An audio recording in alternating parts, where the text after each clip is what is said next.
السلام علیکم ورحمۃ اللہ وبرکاتہ۔ ہم آپ کی خدمت میں حاضر ہیں ایک نئے کلاس کے ساتھ اور ایک تجوید کے نئے رول کے ساتھ۔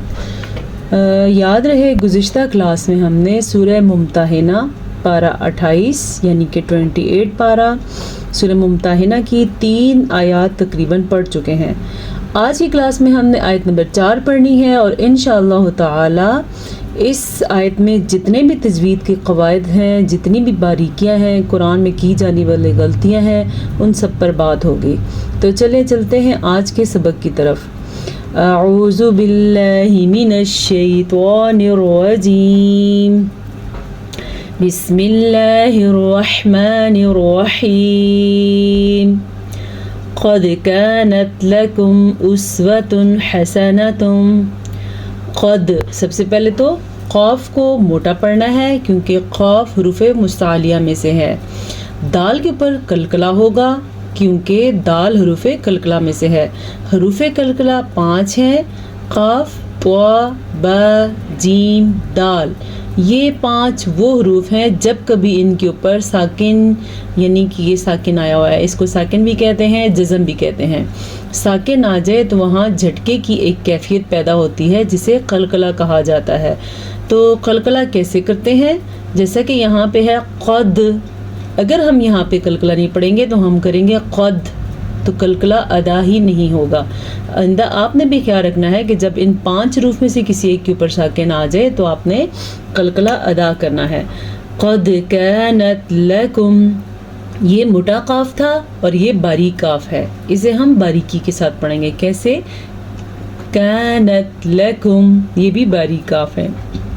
اسوۃ حسنۃ فی ابراہیم، اسوۃ حسنۃ۔ اچھا جی، یہ یہاں پہ دیکھیں تنوین آیا ہوا ہے، آپ کو اچھی طرح معلوم ہوگا کہ جب بھی نون ساکن آ جائے یا تنوین آ جائے اور اس کے بعد حروف حلقی میں سے کوئی حرف آ جائے تو وہاں پہ اظہار ہوگا۔ حروف حلقی 5 ہیں، 6 ہیں، کون کون سے؟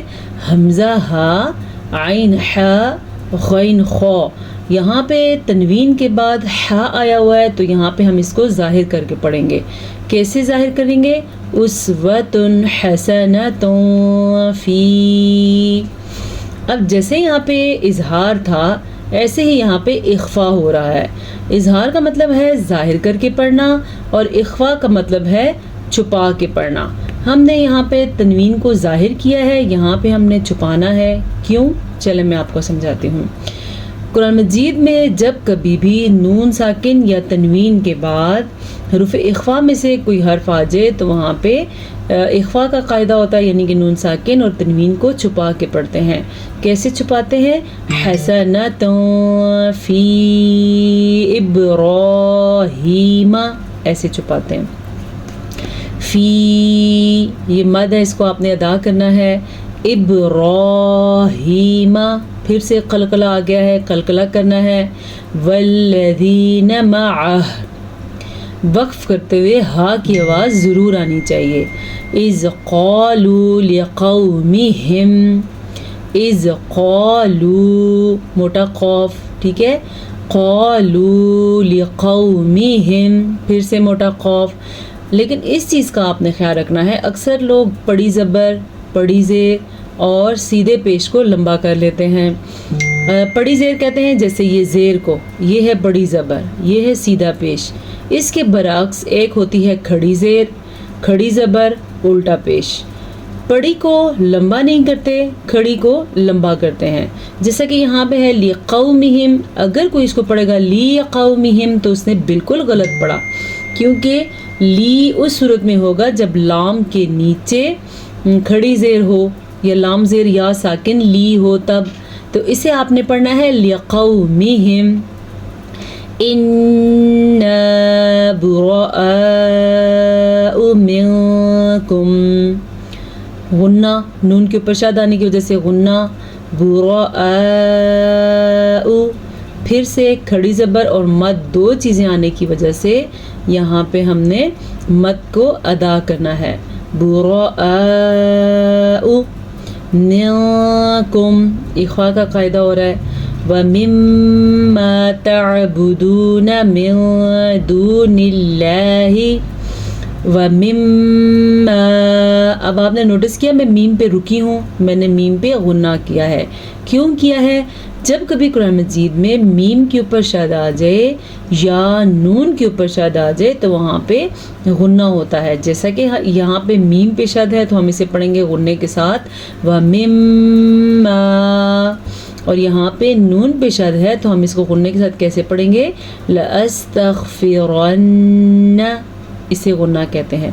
میم پہ شد آ جائے یا نون پہ شد آ جائے تو غنہ ضروری ہے. تعبدون من دون اللہ، تعبدون، عین کے تلفظ کا آپ نے دھیان رکھنا ہے. اگر اس کو آپ تعبدون پڑھیں گے تو آپ تو الف پڑھ لیں گے، حمزہ پڑھ لیں گے تو آپ غلط کریں گے. اسے آپ نے پڑھنا ہے تعبدون. اس کی پریکٹس کریں آپ ضرور. تعبدون واو مدہ من دون اللہ، یہاں پہ بھی اخفا کا قاعدہ ہو رہا ہے. ابھی یہ پیچھے جو ہم نے پڑھا ہے یہ بھی اخفا کا قاعدہ ہے کیونکہ نون ساکن کے بعد کاف آیا ہوا ہے اور یہاں پہ نون ساکن کے بعد دال آیا ہوا ہے. اخفا کا قاعدہ آج ہم بورڈ پہ بھی سیکھیں گے.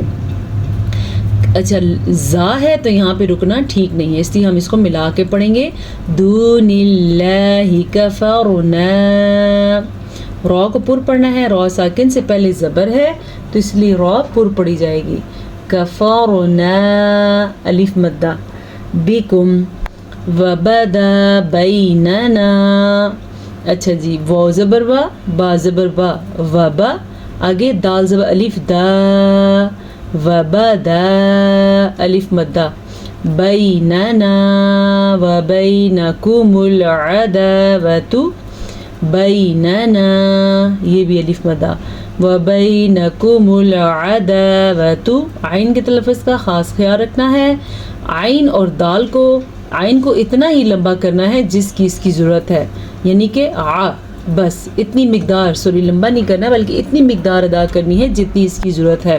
اگر آپ اس کو عداوۃ کے بجائے آپ پڑھتے ہیں عداوۃ تو آپ نے دال زبر الف دا اور عین میں کیا فرق چھوڑا؟ یہ بھی آپ نے کھینچ کے پڑھا، اسے بھی کھینچ لیا، تو زبر کو کیسے پڑھنا ہے؟ اس لیے غور سے سنیں. وَبَيْنَكُمُ الْعَدَاوَةُ وَالْبَغْضَاءُ. اچھا جی، غین کے تلفظ کا آپ نے خیال رکھنا ہے کہ یہ حلق سے نکلتا ہے اور زوات کو آپ نے پر پڑھنا ہے اور مد کا بھی خیال رکھنا ہے. یہ مد 5 سیکنڈ تک لمبی کی جاتی ہے. وَالْبَغْضَاءُ ابداً حتی، یہاں پہ پھر سے اظہار کا قاعدہ ہو رہا ہے، ٹھیک ہے، کیونکہ تنوین کے بعد حروف حلقی میں سے ح آیا ہوا ہے اس لیے.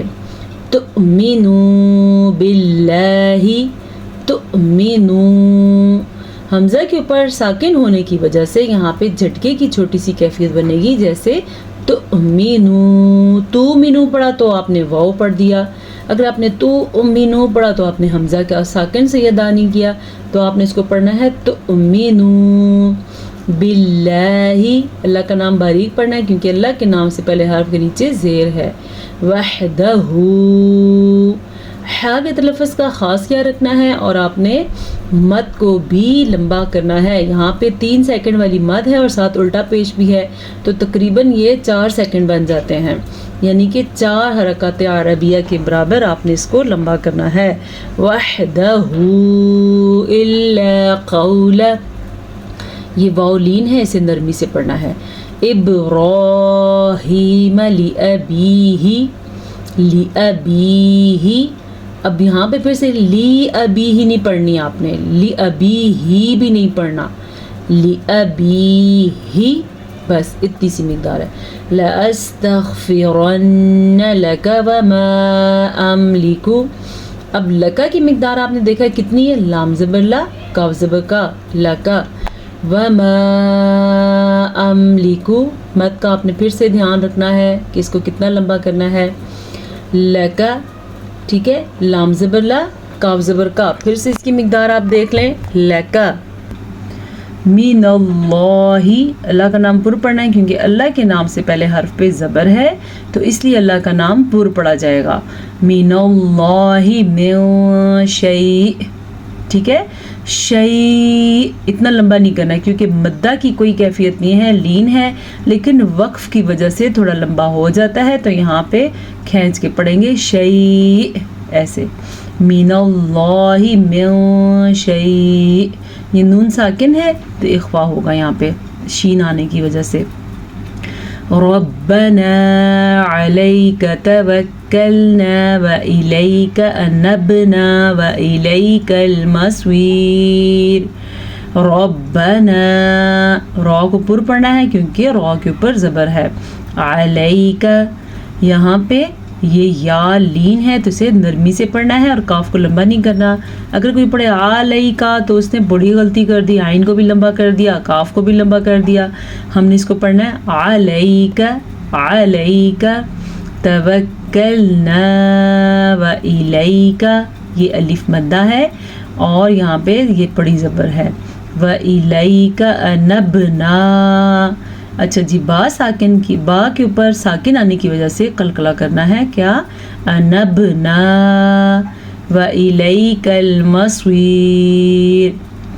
آج ہماری آیت تھوڑی لمبی بھی تھی اور اب تھوڑا سبق بھی ہم بڑھا رہے ہیں آہستہ آہستہ، تو امید ہے آپ کو سبق سمجھ آ گیا ہوگا. اب چلتے ہیں ہم بورڈ کی طرف. جی آج ہم نے بورڈ پہ کرنا ہے اخفا کا قاعدہ. اخفا کا قاعدہ کیسے ہوتا ہے چلیں آئیں دیکھتے ہیں. سب سے پہلے تو اخفا لکھنے کا کیا طریقہ ہے، اس کو کہتے ہیں نون ساکن اور نون تنوین میں اخفا کا قاعدہ، اس کو اخفا کہتے ہیں. اس کا مطلب ہے چھپانا. ٹھیک ہے، چھپاتے کس کو ہیں چلیں دیکھتے ہیں. نون ساکن یا نون تنوین یعنی کہ دو زبر دو زیر دو پیش کے بعد ان حروف میں سے کوئی حرف آ جائے تو وہاں پہ نون ساکن اور تنوین کو چھپایا جاتا ہے. کون سے حرف آ جائیں چلے بورڈ پہ دیکھیں آپ. سب سے پہلا حرف ہے تا، پھر س، پھر جیم، دال، ذال، ز، سین، شین، صاد، ضاد، طا، ظا. ٹھیک ہے، فا، قاف، اور ایک اکلوتا لفظ رہ گیا جو یہاں پہ ہم لکھ دیتے ہیں کیف. کاف کش کے ساتھ بھی ہوتا ہے اور اس کے بغیر اگر ایسے بھی لکھیں تو بھی کاف ہوتا ہے. یہ 15 حروف ہیں. اگر نون ساکن یا تنوین کے بعد ان 15 حروف میں سے کوئی سا بھی حرف آ جائے تو نون ساکن کو اور تنوین کی آواز کو چھپا دیتے ہیں. کون کون سے حرف ہیں ایک دفعہ پڑھیں پھر میں آپ کو لکھ کے دکھاتی ہوں کہ کیسے چھپاتے ہیں. تا، سا، جیم، دال، ذال، زا، سین، شین، صاد، ضاد، طا، ظا، فا، قاف، کیف. یہ ہیں وہ 15 حروف جن کو چھپا کے پڑھا جاتا ہے، جن کے آنے کی وجہ سے نون ساکن اور تنوین کو چھپا کے پڑھا جاتا ہے. ٹھیک ہے، اب میں آپ کو بتاؤں گی کہ اس سے قاعدہ کیسے بنتا ہے اور کیسے اس کو چھپایا جاتا ہے.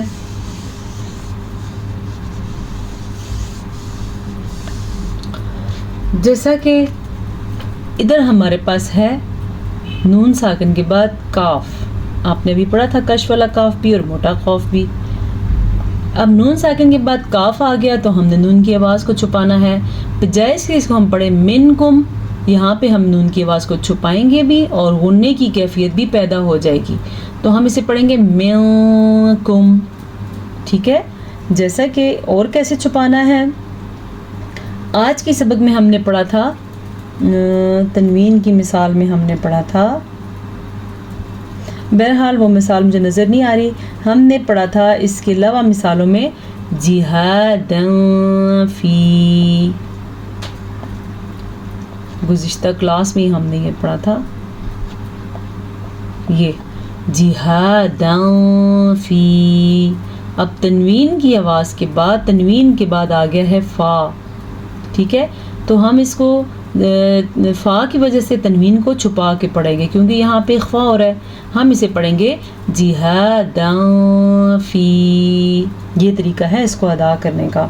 اس کے علاوہ اور بھی کافی ساری مثالیں ہیں. ابھی ہم دیکھتے ہیں کہ اور کیا کیا ہو سکتی ہیں. جیسا کہ آج کے سبق میں ہم نے پڑھا تھا من دون اللہ، نون ساکن کے بعد دال آیا ہوا ہے حروف اخفا میں سے، تو ہم نون ساکن کی آواز کو یہاں بھی چھپا دیں گے کیونکہ دال حروف اخفا میں شامل ہے. ہم اسے پڑھیں گے من دون اللہ، پورا لفظ یہ تھا.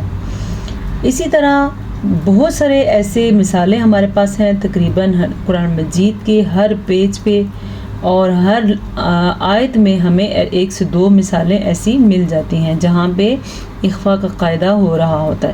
جیسا کہ ایک اور مجھے نظر آ رہا ہے اعلنتم، یہ آ گیا نون ساکن اور یہ آ گیا نون ساکن کے بعد تا، تو ہم اس کو اعلنتم کے بجائے ہم پڑھیں گے اعلنتم. اس طریقے سے ہم اخفا کے ساتھ پڑھیں گے. بہرحال مجھے امید ہے آج کی کلاس سے آپ کو خاطر خواہ فائدہ ہوگا. اگر آپ کو کوئی بات سمجھ نہ آئے تو آپ پوچھ لیا کریں. پھر آپ سے ملاقات ہوگی ایک نئے سبق کے ساتھ. اجازت چاہتے ہیں. السلام علیکم ورحمۃ اللہ وبرکاتہ.